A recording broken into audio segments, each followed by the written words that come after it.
NDA सरकारचा आज शपथविधी सोहळा आहे। नरेंद्र मोदी हे तिसऱ्यांदा पंतप्रधानपदाची शपथ घेणार।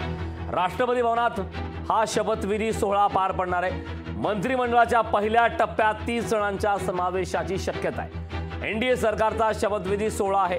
नरेंद्र मोदी तिसऱ्यांदा पंतप्रधानपदाची शपथ घेणार आहेत। संध्याकाळी 7:15 वाजता राष्ट्रपती भवनामध्ये हा शपथविधी सोहळा पार पडणार आहे। मंत्रिमंडळाच्या पहिल्या टप्प्यात 30 जणांच्या समावेशाची शक्यता आहे। तर गृह, अर्थ, संरक्षण, परराष्ट्र संबंध, रस्ते विकास, माहिती तंत्रज्ञान, रेल्वे आणि शिक्षण ही महत्त्वाची खाती भाजपकडे राहणार असल्याची माहिती। मंत्रिमंडळ स्थापनेसाठी भाजप व एनडीएतील घटक पक्षांमध्ये वाटाघाटी सुरू होत्या।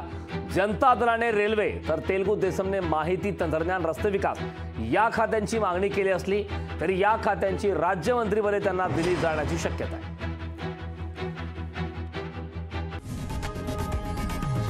लोकशाही मराठी ऐका, पहा, जागरूक रहा।